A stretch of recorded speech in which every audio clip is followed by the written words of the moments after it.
મિત્રો તમે વિચારો કે અચાનક અડધી રાત્રે કોઈ તમારા ઘરનો દરવાજો ખખડાવે અને જોરથી સ્ત્રીના અવાજમાં રડવાનો અવાજ આવે તો તમને મનમાં પહેલો એક જ વિચાર આવે કે ઘરની બહાર ભૂત કે કોઈ પ્રેત આત્મા તો નથી ને, અને તમે હિંમત કરીને કદાચ ઘરનો દરવાજો ખોલી દીધો અને સામે કોઈ ન દેખાયું તો તમારા મનમાં જરૂરથી ભય ફેલાશે। પરંતુ આજે અમે જેની વાત કરવા જઈ રહ્યા છે તે મહિલા પોતાના પ્રેમને પામવા રાજકુમાર રાવની હોરર ફિલ્મ ઓ સ્ત્રી કલ આનાની જેમ સ્ત્રી બની ગઈ।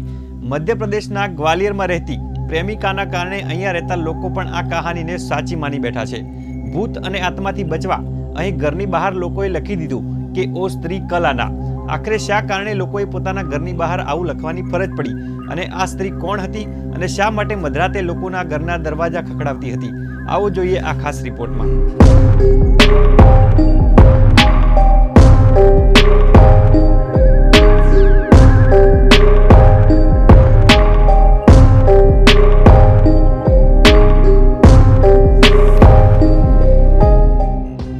મધ્યપ્રદેશના ગ્વાલિયર શહેરમાં એક ચંદનનગર વિસ્તાર આવેલો છે। અહીંયા સાંજ થયા બાદ લોકો ઘરની બહાર નથી નીકળતા।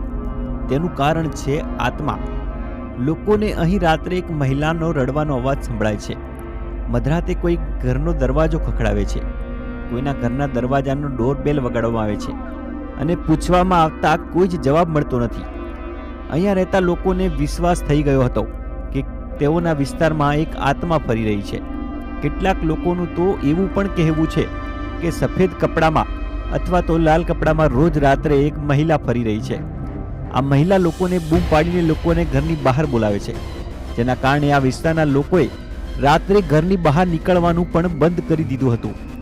જ્યારે પોલીસને આ વાતની ખબર પડી અને પોલીસે સીસીટીવી કેમેરાની તપાસ કરી ત્યારે સીસીટીવી કેમેરા જોઈને પોલીસના પગ નીચેથી જમીન સરકી ગઈ હતી। પોલીસે કરેલી તપાસમાં સીસીટીવીમાં ખરેખર એક મહિલા લોકોના ઘરના દરવાજા ખખડાવતી નજરે પડી હતી, જેમાં પોલીસ સામે હવે આ મહિલા કોણ છે અને તે કેમ લોકોના ઘરે ઘરે જઈને દરવાજા ખખડાવે છે તે તપાસનો વિષય બન્યો હતો। પોલીસે જ્યારે સમગ્ર વિસ્તારમાં તપાસ કરી લોકોની પૂછપરછ કરી ત્યારે આખરે આ મહિલા મળી આવી હતી। પોલીસે જ્યારે આ મહિલાની પૂછપરછ કરી ત્યારે એવો ચોંકાવનારો ખુલાસો થયો કે આ સાંભળીને ખુદ પોલીસ પણ ચોંકી ગઈ હતી કે ખરેખર આ જ કારણથી મહિલા લોકોના ઘરના દરવાજા ખખડાવતી હતી કે કેમ તેવા સવાલ પોલીસના મનમાં। લોકોના ઘરે ઘરે જઈને દરવાજા ખખડાવવા અને રડવા પાછળનું જ્યારે પોલીસે કારણ પૂછ્યું ત્યારે આ મહિલાએ આપેલા જવાબથી પોલીસ પણ માથું ખંજવાળતી રહી ગઈ। આ મહિલા કોઈ ભૂત કે પ્રેતાત્મા નહીં પણ એક પ્રેમિકા હોવાનું સામે આવ્યું હતું। વાત એવી છે કે મહિલા જે વ્યક્તિ સાથે પ્રેમમાં હતી તે વ્યક્તિ છેલ્લા કેટલાક દિવસોથી ગાયબ હતો। બંને વચ્ચે કોઈ વાતને લઈ ઝઘડો થયો હતો અને પ્રેમી તેને છોડીને જતો રહ્યો હતો। મહિલાને તેના ઘરનું સરનામું ખબર ન હતું, આથી તે ચંદનનગરના દરેક ઘરે ઘરે જઈ રાત્રે દરવાજો ખખડાવતી હતી। તેને લાગતું હતું કે કોઈ ઘરમાંથી તેનો પ્રેમી બહાર આવશે। ग्वालियर थाना क्षेत्र किला गेट के अंतर्गत एक चंदन नगर निवासी कुछ रहवासियों ने एक शिकायत की थी कि कोई महिला लगातार घंटी बजा करके उनको परेशान कर रही है, जिसमें 2-4 लोगों के घर के आसपास के फुटेज भी लिए गए और महिला को आइडेंटिफाई किया गया है। महिला का कोई प्रेमी के साथ पूर्व में कोई विवाद हुआ था, जिस पर से उसको प्रेमी के घर आइडेंटिफाई नहीं था, उस पर से महिला लगातार जो अनजान लोगों हैं उनको जाकर के रिंग बजा रही थी और परेशान कर रही थी।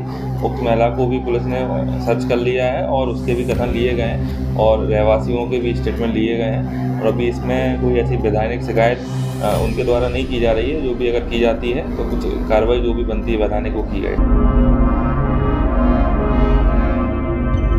આ મહિલાને તેનો પ્રેમી તો ના મળ્યો, પણ ચંદનનગરના લોકોને થોડાક દિવસ માટે તો ઘરની બહાર નીકળવું પણ મુશ્કેલ બની ગયું અને ડરનો સામનો પણ કરવો પડ્યો। આખરે પોલીસે ચંદનનગરમાં જઈ લોકોને આ મહિલા કોઈ આત્મા નહીં પણ સામાન્ય સ્ત્રી હોવાનું અને તેણે આ પ્રેમીને પામવા માટે આવું કર્યું હોવાનું જણાવ્યું હતું, જેના કારણે ચંદનનગરના લોકોએ રાહતનો શ્વાસ લીધો હતો અને બીજા દિવસે સવારથી જ ચંદનનગર ભયમુક્ત બન્યું હતું।